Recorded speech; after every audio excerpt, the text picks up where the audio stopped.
all the teachers and my dear friend. Good afternoon to everyone present over here.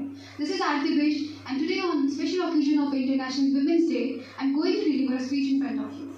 आप सभी को महिला दिवस की हार्दिक शुभकामनाएं। यह मेरा सौभाग्य है कि महिला दिवस के शुभ अवसर पर आप सबके सामने मैं अपने विचार को प्रस्तुत करने जा रही हूँ। हम सब जानते हैं कि 8 मार्च को अंतर्राष्ट्रीय महिला दिवस मनाया जाता है।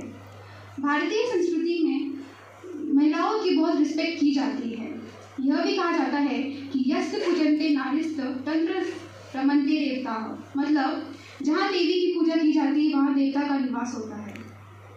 बच्चों की फर्स्ट टीचर उसकी माँ ही होती है। जैसे हम पेड़ पौधों को अच्छे से पानी देकर, उसमें मिट्टी अच्छे से डालकर और भी इसेंशियल चीज़ें अच्छे से प्रोवाइड कर इन फ्यूचर में उसका यूज़ करते हैं फल और छाया के लिए, वैसे ही माता भी हमारे अपने पुत्रों को अच्छे से ज्ञान देती है ताकि वो फ्यूचर में जाके सफल हो सके और उससे अच्छी ज्ञान प्राप्त हो सके। पहले समय में गर्ल्स को अच्छे से व्यवहार नहीं किया जाता था। पहले उन्हें एजुकेशन के लिए अलाउ नहीं था। पहले वो घर से बाहर भी निकल नहीं सकती थी। लेकिन आज की महिलाएं कंधों से कंधे मिलाकर समक्ष होकर सबके सामने अच्छे से निर्भय होकर अपना विचार प्रस्तुत कर सकती है। अगर हिस्ट्री के अकॉर्डिंग देखा जाए तो माता जीजाबाई ने शिवाजी महाराज में श्रेष्ठ संस्कारों का बीजारोपण किया था। उस टाइम से वुमेन्स और आज तक में बहुत फर्क है। लेकिन अगर हम हमारे इतिहास से रिलेटेड और करंट हमारे सराउंडिंग से अगर प्रेरणा ले तो हम अपने जीवन में और अच्छा सफल और पूर्वक बना सकते हैं। मदर टेरेसा, महादेवी वर्मा, अरुणा आसफ अली, मीराबाई, कस्तूरबा गांधी, किरण बेदी, कल्पना चावला, इंदिरा गांधी, सरोजनी नायडू और भी कई लेडीज हैं जिन्होंने अपना वन वचन और कर्म से अपने जीवन को सफलता किया है और देश का नाम रोशन किया है।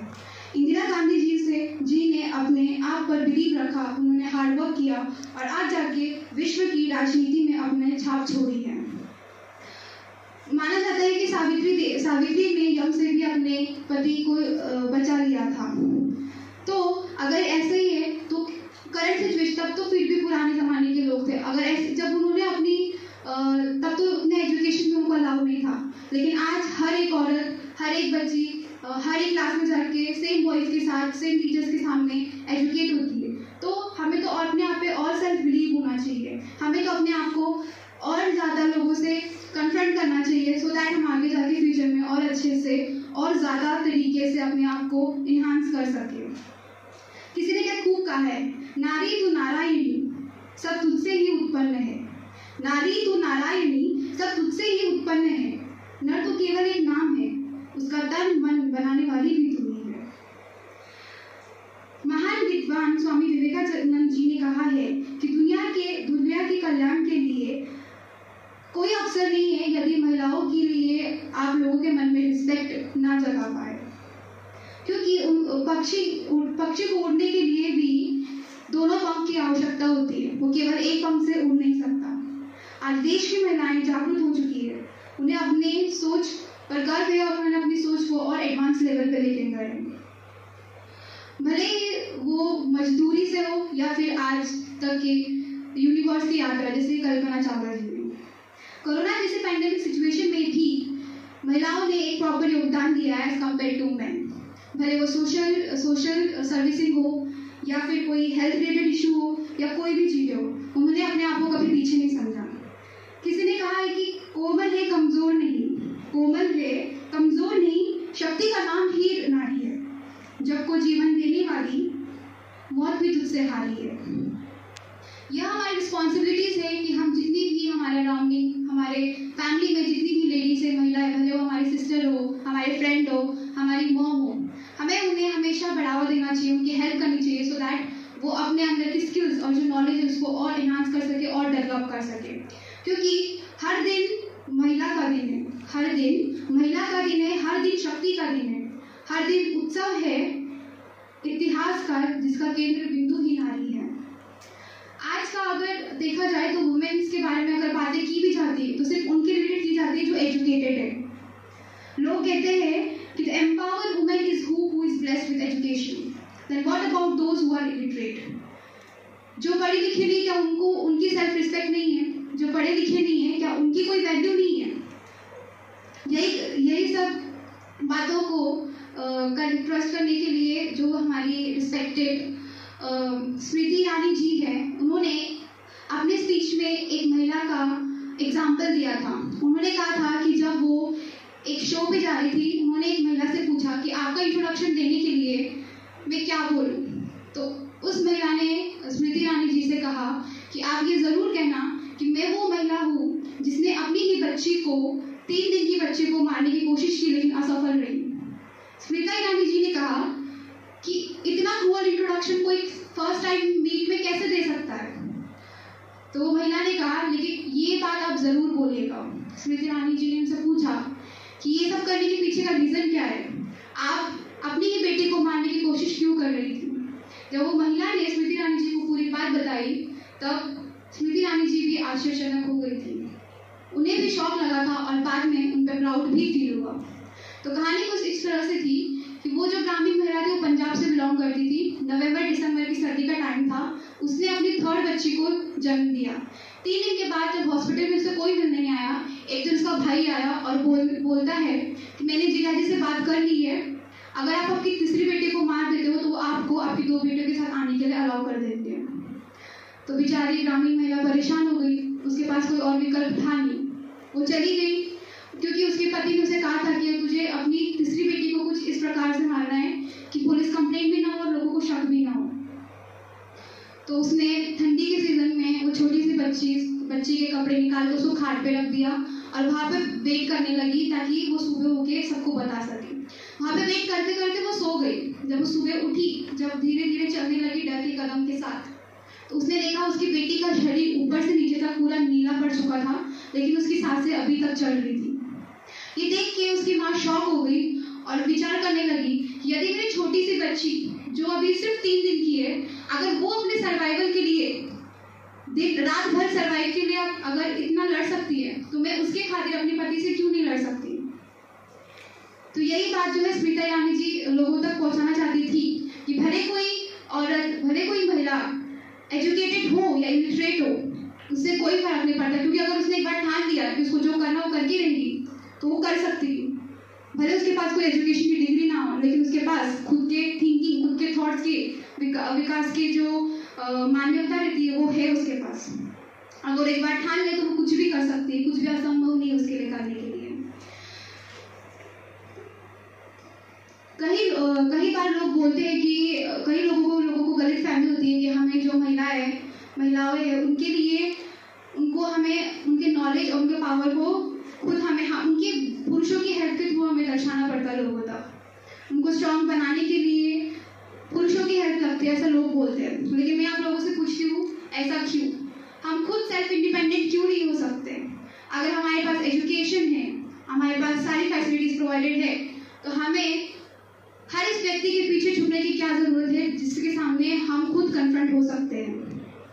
The only thing you need to wear is a makeup of confidence.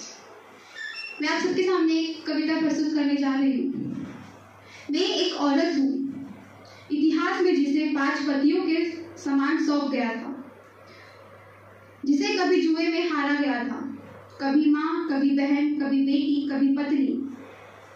हर किरदार में उसे छला गया था, लेकिन मैं स्ट्रॉन्ग हूँ। कुछ लोगों को ये भ्रम है कि महिलाएं उनकी शक्ति का एहसास कराना पड़ता है। कुछ लोगों को ये भ्रम है कि महिलाओं को स्ट्रॉन्ग बनाना पड़ता है। तो मैं उन लोगों को बता दूं कि महिलाओं को स्ट्रॉन्ग बनाने की जरूरत नहीं है। महिलाएं अपने आप कैपेबल है खुद को स्ट्रॉन्ग बनाने के लिए। लेकिन मुझे भय लगता है कि जब देश में निर्भया कांड जैसे अपराधियों को 7 साल का लंबा समय लगता है सूली पर लटकाने के लिए, मुझे भय लगता है जब प्रियंका रेड्डी के अपराधियों को पुलिस तो सजा देती है, लेकिन न्याय व्यवस्था पर एक सवाल खड़ा हो जाता है। मुझे भय लगता है जब दूर एक छोटे से गांव में एक छोटी सी बच्ची अपने भाई की शिक्षा के लिए अपनी शिक्षा का कुर्बान कर देती है और अपने पिता के साथ जाकर खेती में उनकी हेल्प करती है। मुझे भय तब लगता है जब एक नन्ही सी जान एक छोटी सी जान अपने माँ के कोख में रहकर ही अपने माँ से अपने जीवन के लिए भीख मांगती है।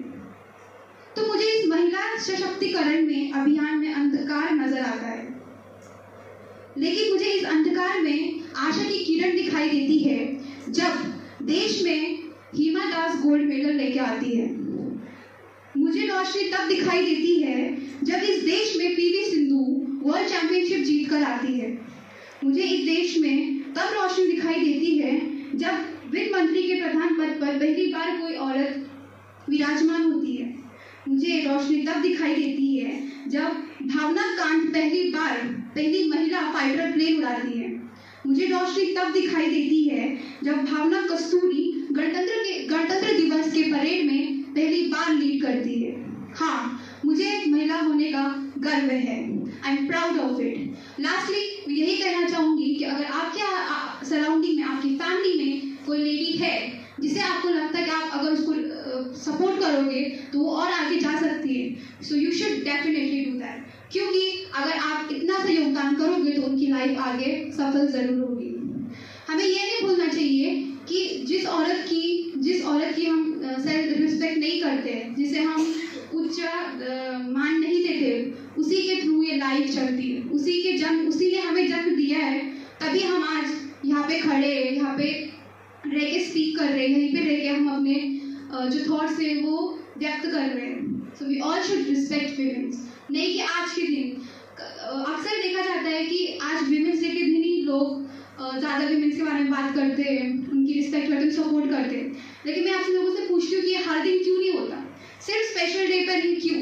जैसे हम स्पेशल डे पे सभी की रिस्पेक्ट करते हैं, वैसे हम हर दिन क्यों नहीं कर सकते? आज सब लोग स्टेटस डालते हैं, सब लोग पोस्ट करते हैं, तो हर दिन क्यों नहीं? भले आप स्टेटस मत डालो हर दिन, लेकिन कम से कम उनकी रिस्पेक्ट तो करो। जहाँ पे उनको हेल्प लगती है वहाँ पे जाके उनकी हेल्प करो।